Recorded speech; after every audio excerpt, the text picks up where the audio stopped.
Okay, let's just give a few more minutes and then we will get it started.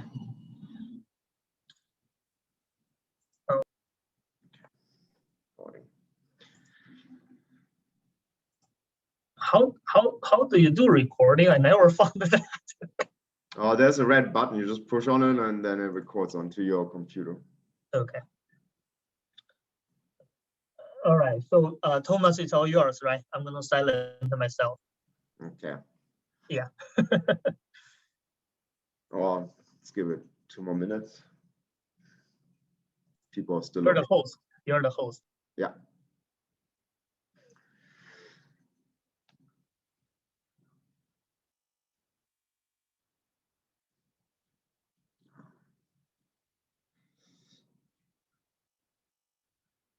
All right, why don't I just start up? Okay, hi everybody. I'm very excited to start to have EPR meeting, a virtual EPR meeting, and it's going to be very exciting because we're going to look at some really cool fast copper spins. And we're going to see how development of new probes paved the way to new insights of protein and DNA as developed by the Sunil Saxena group.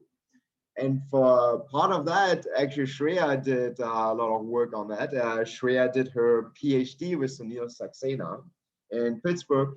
And she is now actually working in the lab of Marius Klo at the NIH, where she hopefully will subsequently conjoin her expertise in EPR with the developing field of NMR. And how we're going to tackle some amazing problems in the future.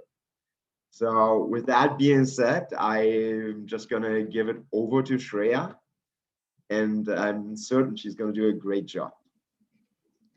Thanks, Thomas, for your kind words. I'll just can you enable screen sharing, please, so that.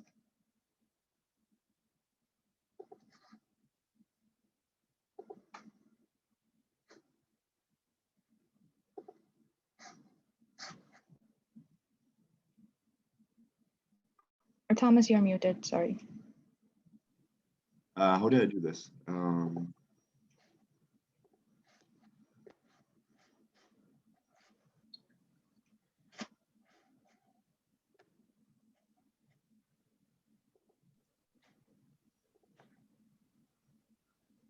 right, so I make you a co-host. Maybe that should work out. Oh yeah, I can share the screen. Okay, let's see.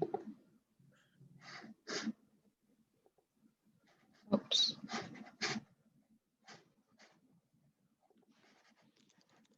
Sorry.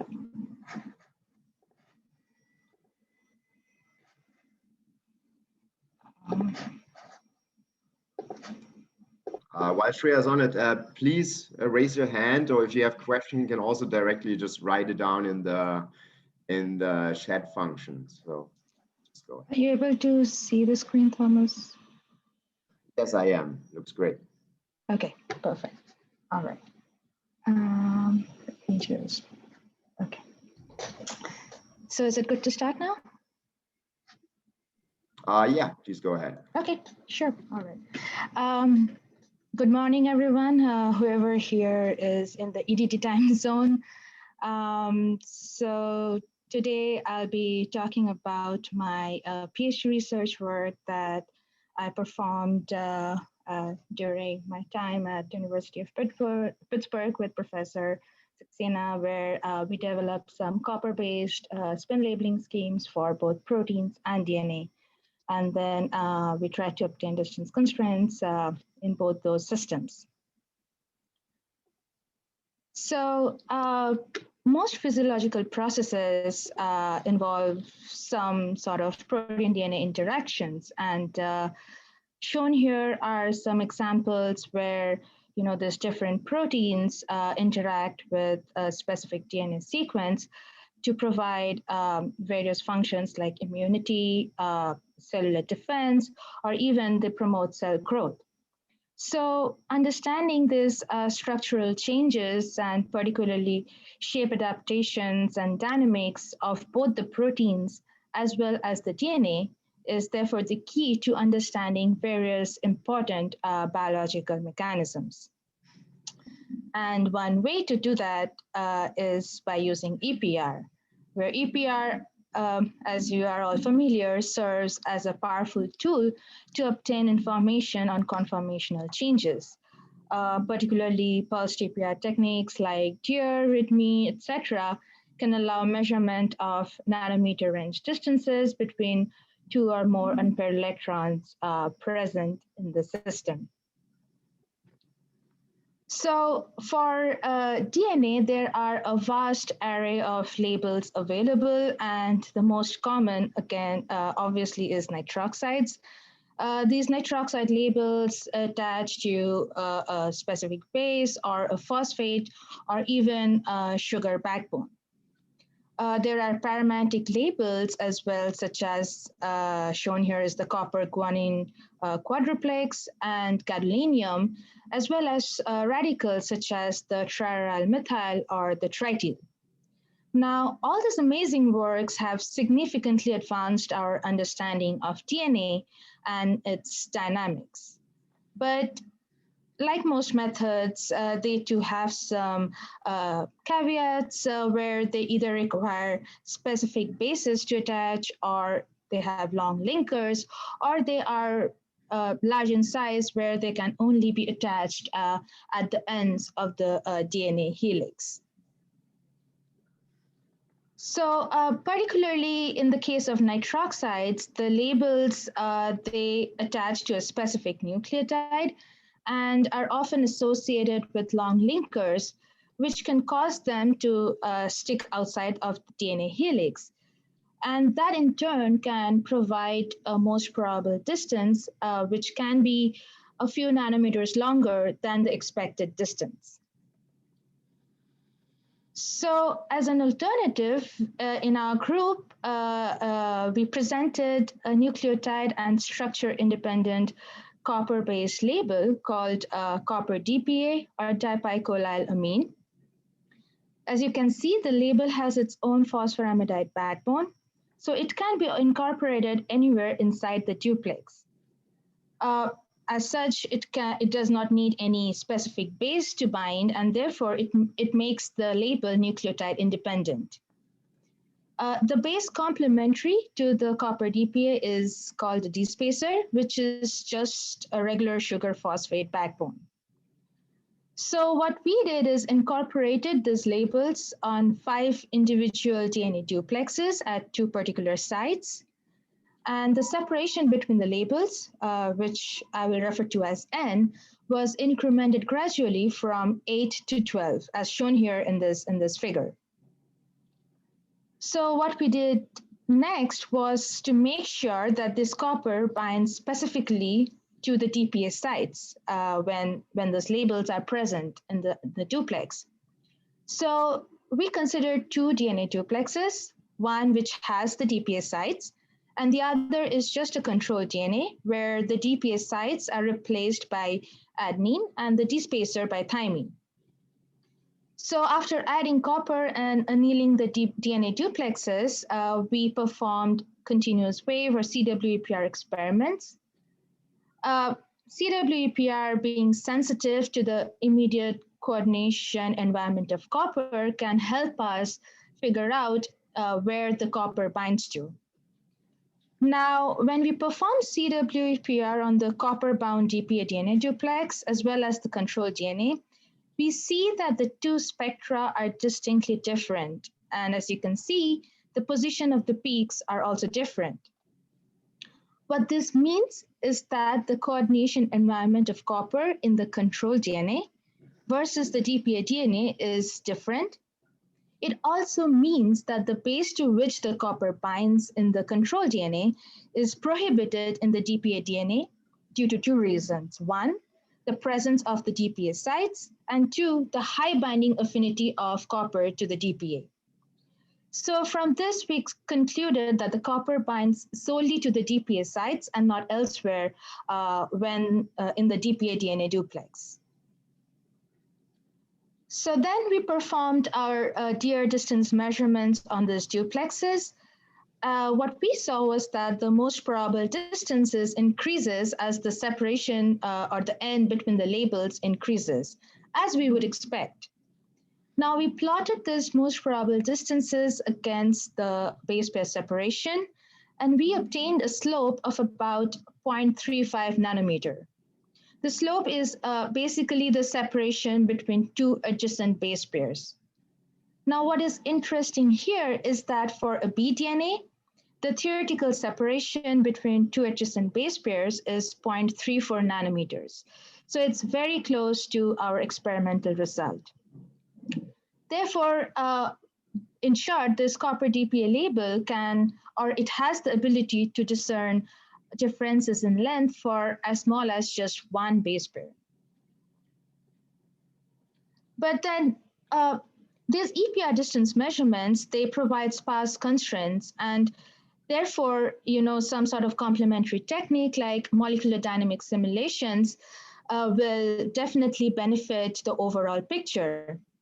Now, MD simulations with EPR labels and EPR distance constraints in the past have provided valuable information on conformational dynamics, relative orientation of the double strands in the helices, and even flexibility of the DNA. But to perform these simulations with these labels, one would need forceful parameters. So we collaborated with Professor Junmei Wang at the School of Pharmacy to develop forceful parameters for the copper DPA as well as the D-spacer. Now, the first steps toward this was to figure out the precise coordination environment of copper DPA. From the previous CWEPR experiments, and also from the reported crystal structure, we knew that the copper binds to the 3 nitrogen atoms of the DPA. But the remaining coordination environment, particularly with water or the solvent, was not known. So we considered 3 different initial structures. 1 where it was coordinated to 3 water molecules, 2 where it was coordinated to 2 water molecules, and finally where it was coordinated to 1 water molecule. From the DFT calculations, the 1 water coordinated complex showed the lowest energy, and therefore it was the most stable conformation.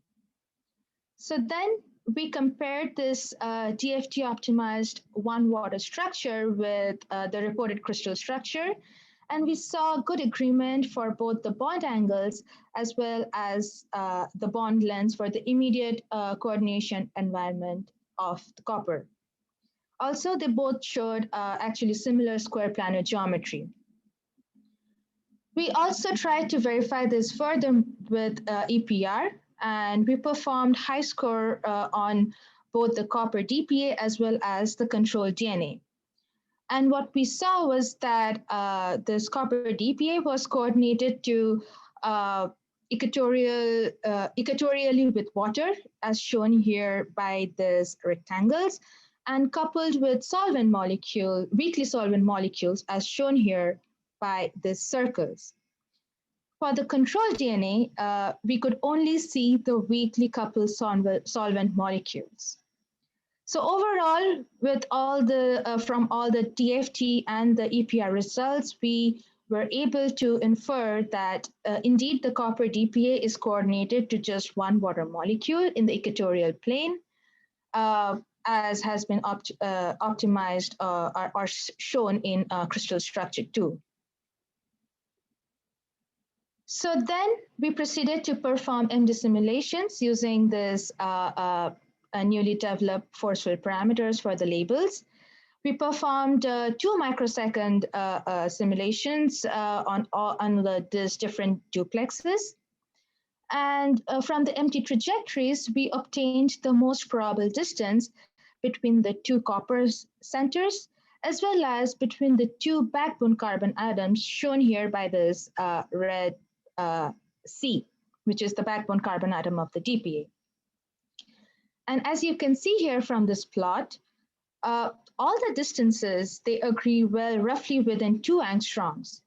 So this plot kind of highlights an important feature of this copper DPA label in that it can actually report on the DNA backbone distance constraints without any additional modeling. So the question is, why is there such a good agreement between the two? To explore this, we first extracted the frames from the MD for which the copper-copper distance was within plus or minus 1 angstrom of the most probable distance. And we tried to plot the spatial distribution of the copper for the 2 DPA sites for each of the duplex. Now shown here is the top-down view of the DNA, and this blue and the orange spheres are essentially the copper positions for the 2 DPA sites, and this black sphere here is the backbone carbon atom. As you can see, for all these duplexes, the copper is directed towards the helix of the DNA. Now, this is definitely an important factor when we are comparing the most probable distance of the backbone as well as the copper. Second, we also measured the angle between the carbon and the DNA backbone carbon atoms. And as you can see here from this plot, the values agree well within the standard deviation, and the average was roughly around 85 to 90 degrees, this angle. What is interesting here is that when we performed a similar analysis on just our natural base, and instead of assuming the copper here, we considered the terminal nitrogen or oxygen, we obtained an angle of about 73 degrees with a standard deviation of 6 degrees. So essentially, the orientation of copper DPA inside the DNA helix is no different than a natural base, which again contributes to the good agreement that I showed before. And finally, the linker length of the copper from the backbone of the DNA backbone is only about 3 angstroms, which is significantly smaller than some traditional DNA labels, where it can be as long as about a nanometer. So now that we know that the copper distance constraints from the MD agree with the DNA backbone, we wanted to see how they agree with the EPR distance measurements. And so analyzing both of them together, we saw that for all the duplexes, the most probable distances agree very well. The standard deviation, however, agreed well for the 9, 10, n equals 9, 10, and 12, but the distribution from the MD was much narrower than the experiment for the duplex n equals 11. So why does this happen? And we were intrigued to know the reason. So therefore, we followed a thorough analysis where we tried to kind of analyze the spin label rotameric preferences from the MD trajectories and figure out the basically the mobility of these different labels. So as you can see here, the copper DPA label is attached to the DNA backbone by 2 rotatable bonds.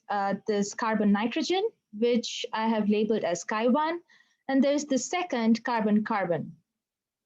So what I did is from the MD trajectories, I obtained the entire Cu1 angles for the 2 DPA sites in each of the duplexes.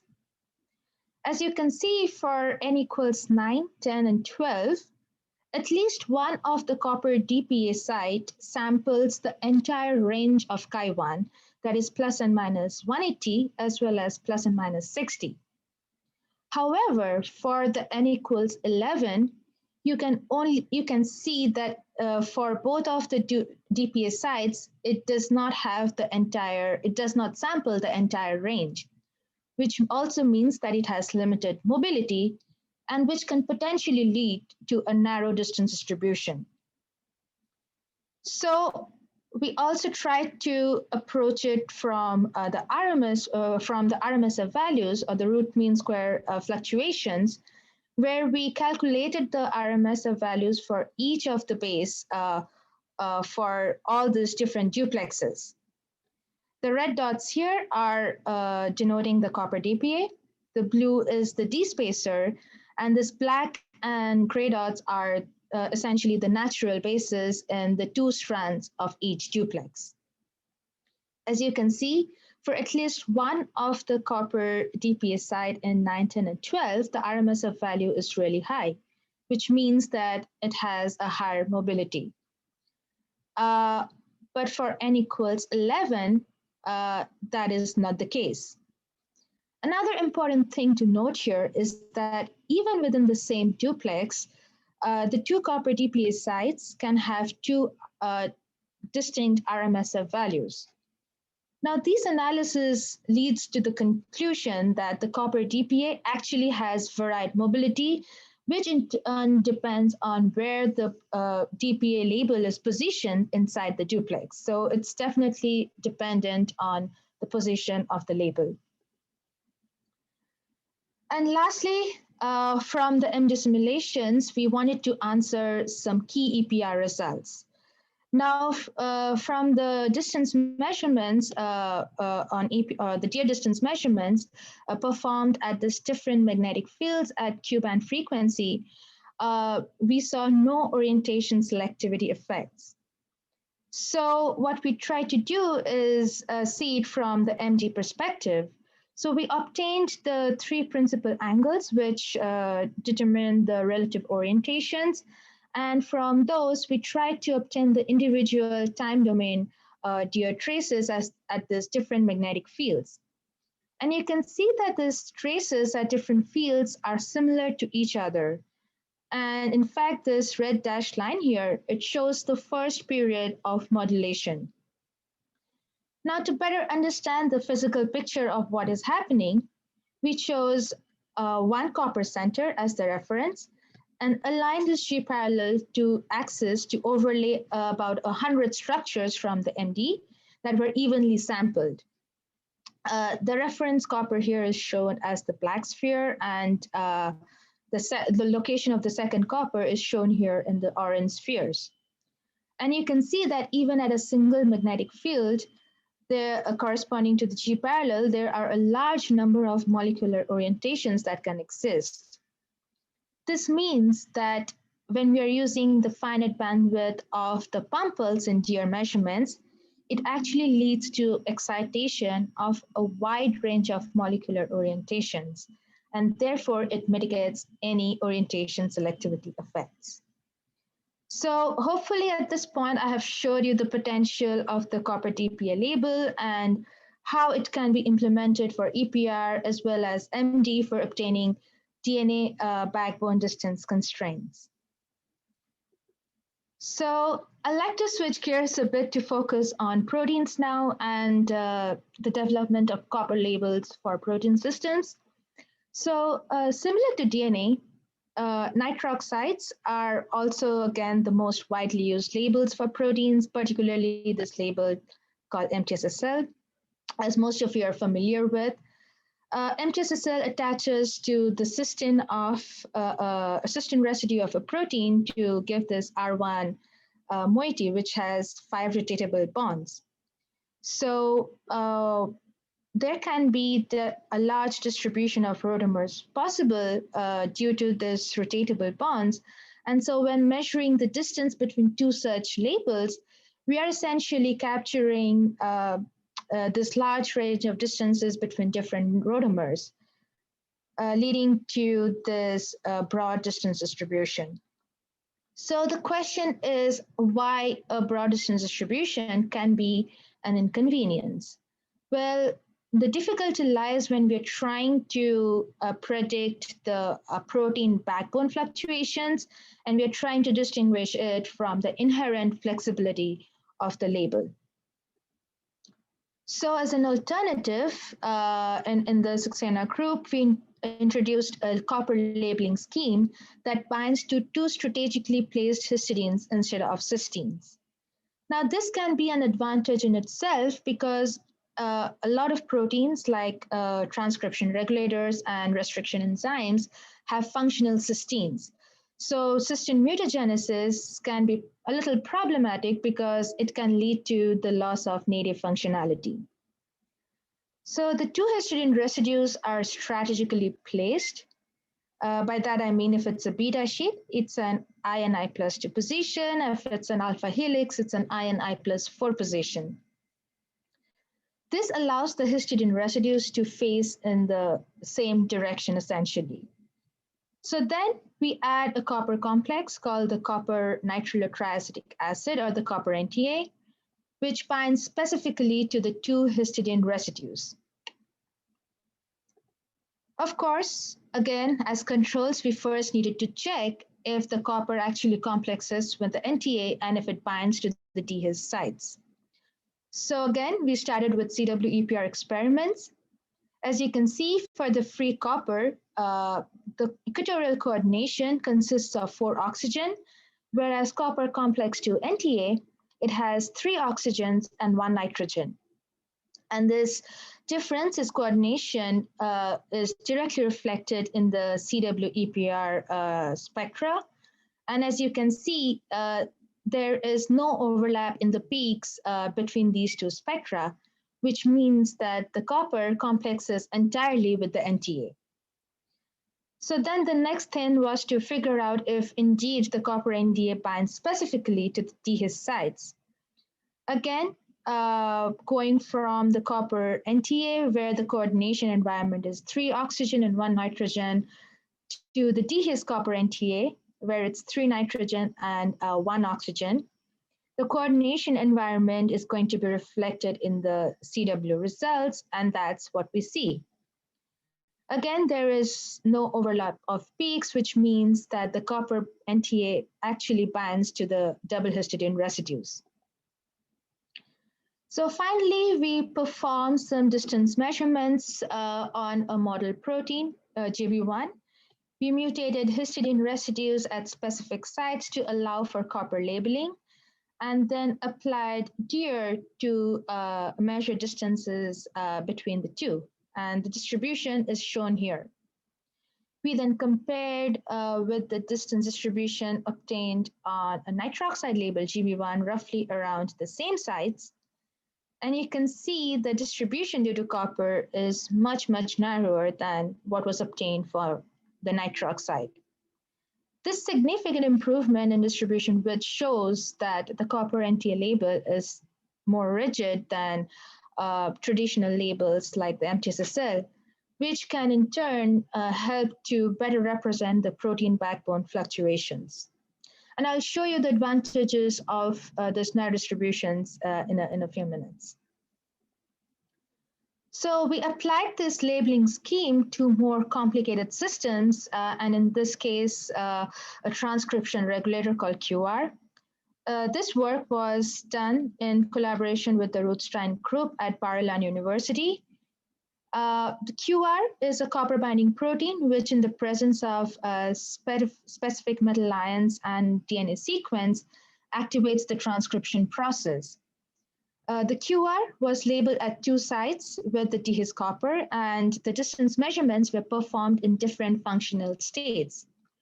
First is the apo state, where we do not have any metal ions or DNA, and the distribution, corresponding distribution is shown here.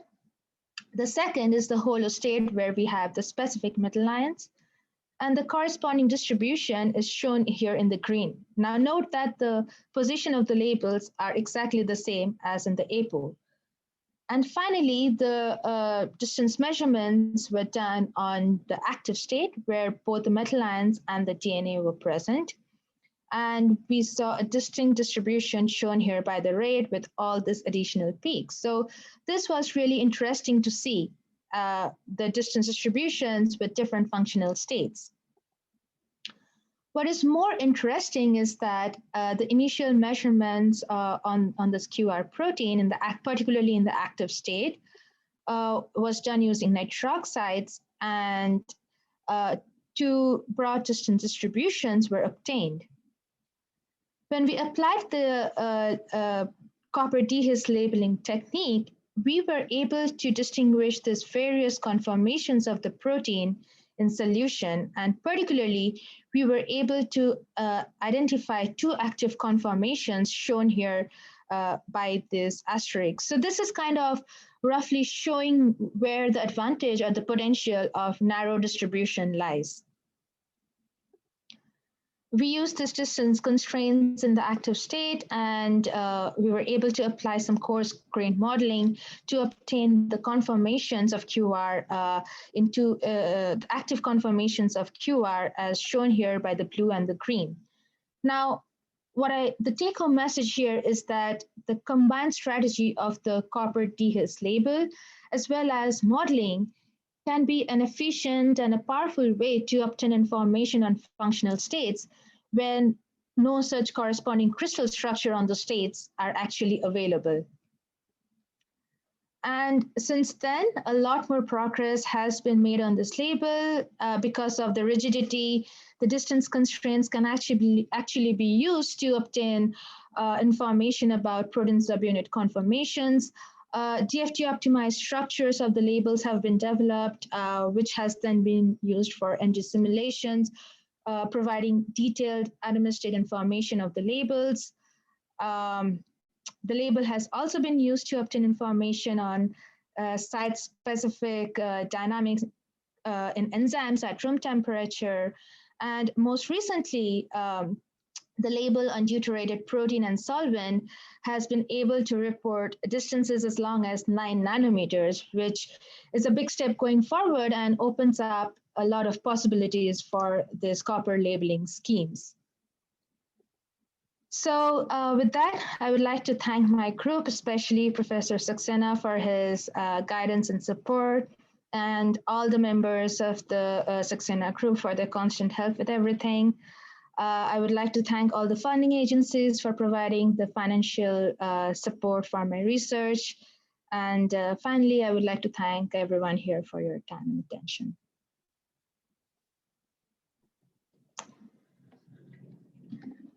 Thank you, Shreya, for this amazing talk. Of course, now the audience has time to click the under the reaction. There should be a raise hand button, and or if not, I mean, just bring it up. Feel free to ask questions. In the meantime, let me ask you a couple of questions. What are the possibilities of using the copper labeling for inside EPR? Is there alleyways which will and should be explored?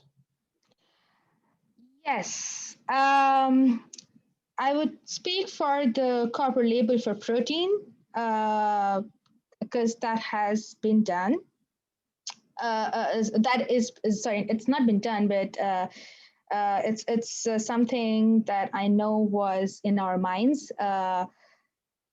Pros and cons again. Copper is it's known to be toxic for in cells, so there is a possibility of how the cells will be viable and so on and so forth. But I think the most important thing to look is if the copper gets reduced in cell or not, because if it's reduced, then you don't see the signal essentially. So, maybe a lot more work needs to be done in terms of maybe, having a tight binder, which won't let the copper to be reduced, or some sort of oxidizing agent can definitely help the possibility of doing copper distance measurements in cell. But that's something that can be done in future, I believe. Cool, awesome. Yeah. Does anybody else want to ask a question? If you can't find the raise hand button or I cannot see your raised hand, please just interrupt and just ask away.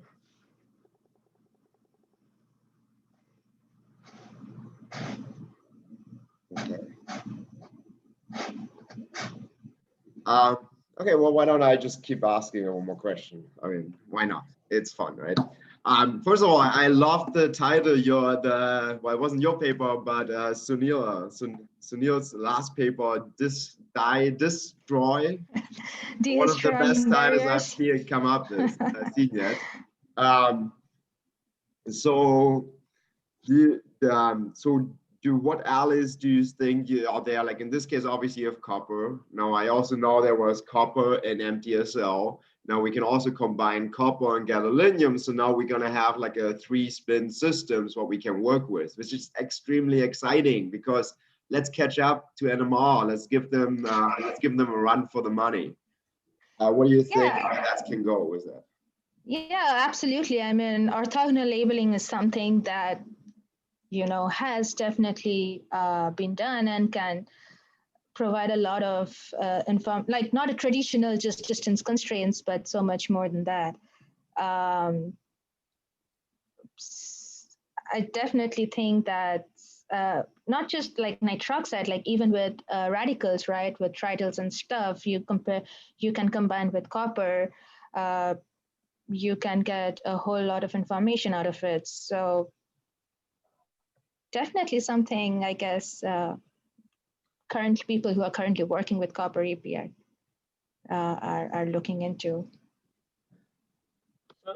Shreya, sorry, Zhijie, let me ask you. So Shreya, I look at the structure of the copper center, right? There are 2 histidines and there is another, right, NDT. Yeah, let me just pull up compounds. the structure. Yeah.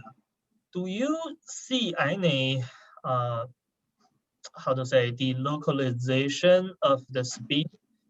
Yeah, the localization of the spin onto the histidine rings, because I can see some pi bond, double bond there. Is there any possibility to have some pi conjugation? Do you because I see your distribution is very narrow. Yeah, right? I do not. So yeah, first from distribution, I do not think there will be pi conjugation. Also, this is because it's more sort of an what do you call it, an ionic electrostatic or bond. I believe there should, unless it's like some sort of covalently bonded, I do not think pi conjugation will occur. But again, that's how about on the DNA? On the DNA? Yeah. It's the same concept, right? Like the count go there. Yeah, it's the same. Okay. So it's really a great. You see here, that's yeah, it's the same thing, like where you have a conjugation with the nitrogens, right? So essentially, kind of the same thing. Okay. But again, unless there are, Yeah, that's what I'm concerned about. But because of distribution is so narrow, most likely probably not, right? Yeah. Another thing that simulation on that, like a Gaussian calculation. Yeah. So actually, I was going to say that for the copper DPA MD simulations, we did try to see the change in this the immediate coordinated bond lengths, and as well as like the dihedrals, and those shifts were not significant enough to believe that there is some sort of conjugation actually, and we did calculate those distributions for these different immediate bond lengths and angles. Okay, thank you. Yeah. Zhijie, go ahead. Sorry. Hi, hello Shreya. Very nice Good. talk, and thank you. I'm wondering. I see you make your label a rigid one so that you can see a very precise position about 2 spins. But I'm not quite get why n equals to 9 get a very narrow 9 shape. Does it tell us? Yeah, sorry, could you? Oh, okay. The slides on your screen. You found that when n equals to 9, you find a narrow dear dear night shift. Does it tell us about something about the conformation of the DNA? I think what ZJ was asking is why do you have in copper you still have a width, and where does the width come? And in addition to it, I think he was asking about the MTSL rotamer. They have a distribution, and does that distribution still give us information of the chemical surrounding on the protein? Is that correct, ZJ? Yeah. Yes. Yeah. Yes. Yeah, Exactly. for sure. Yeah. So again, there are some inherent fluctuations of the protein itself, right? And so when you're looking at just the nitroxide, you have the protein fluctuations as well as the nitroxide fluctuations. That's in short, like summing up to the overall distribution, this distribution shown here by the green for the nitroxides, right? So the idea is if you're limiting the flexibility of the label, so you are essentially just kind of looking at only the fluctuations of the protein backbone. Yes, I get it. My question is, will this limit your material state? It is in water or solid state when you test it, when you do the experiment. Is it frozen or is it liquid? Oh yeah. So I mean, because we are using copper EPR, we do the DR at like 20 Kelvin. So 20 Kelvin, yeah, everything is frozen. Okay. Yeah. So I guess you wanted to know why we are getting if the distribution is narrow even though it's frozen. Is that? Or did you just want to know if what temperatures? Actually, the previous work, your presentation, the first work you have done is about the separation of two labor, and you show the deer night shift, and I found you tell us when the separation is 9 and you got a lower night shape, and you give us a MD simulation, but I don't quite get it. This one here? Yeah, yes. Yeah, so now the MD simulations were done only for 2 microseconds. So either a longer time for the MD simulations will be able to sample the whole range and give us, the same distribution width as the experiments is one idea, is one hypothesis. The other thing is, again, between the MD and the EPR, the kind of samples, there are additional cryoprotectants that we add, like glycerol, etc., in EPR, right? So that can also contribute. And again, the EPR experiments are done at 20 Kelvin, as I mentioned, but the MD simulations, again, we want to see the natural state, right? So we do at 300 or 298 Kelvin, right? So that can also contribute to such differences in the MD and the EPR. But if you look at the most probable structure, the most probable distance is still the same, which means that the average structure of the DNA is pretty spot on between the experiment and the result, experiment and the simulations. Thank you, Shreya. Yeah. And there's another question by Caspar Heubach. Yeah, hello. Oh, Hi. sorry. Yeah. Thanks for the nice talk. I have a question regarding the selectivity of the copper towards the protein, because in your first work, you incubated the DNA strand without any binding motifs with the copper, and you saw that there is no shift in the CW EPR. But when you did it with the copper on the protein, you've just incubated the copper with the protein with the 2 double histidine motifs, and you saw the shift in the CW EPR, and you said, okay, we have a specific binding. but have you also tried to incubate copper with proteins without any binding motive? So I think and do you see then unspecific binding? Yeah, so if it's just copper without any complex, then yes, you see unspecific binding. But when you have the copper complexed, and I haven't shown here, but when you have the copper complexed with a wild type protein, which doesn't have any double histidine residues, we were not able to see any shifts, or we were not able to see shifts due to the double histidine. So whatever signal or the CW spectra we got was similar to just a free copper NTA complex. So that led us to believe that there is no unspecific binding. Okay, thank you. Yeah. Great. Are there any more questions? I don't see any raised hands. That being said, I mean, Shreya certainly did a fantastic job today.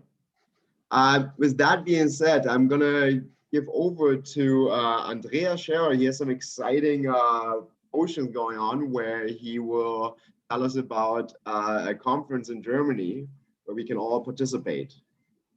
Andreas? Yes, thank you. Is there a possibility that I share my screen? You know what? I can probably make that happen. Let me just make you co-host. So, I'll find you.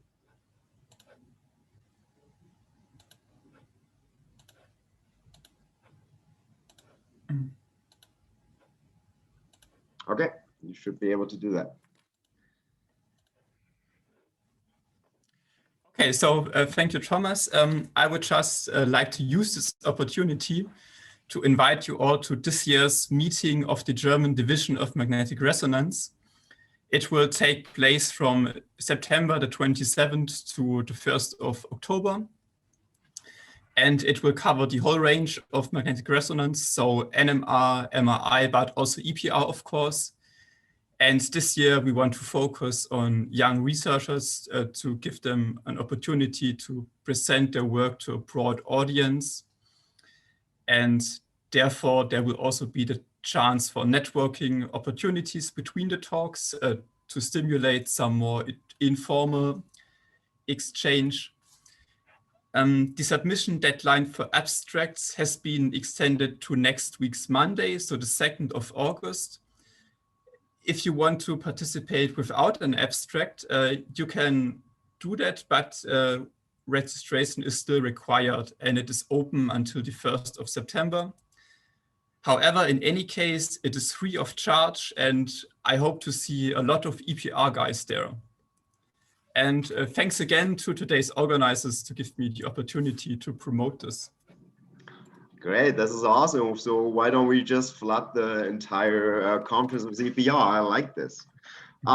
Great. So with that, I would say we conclude today's presentation. And thank you for everybody for listening. And most importantly, thank you, Shreya, for presenting with all this exciting copper work. And thank you for the opportunity. And at the same time, I want to announce that I know it's a pretty rapid one. There's another presentation coming up on August the 2nd, which is also the deadline for the German magnetic resonance workshop presentation conference. So thank you for coming and I see you guys on Monday. Bye.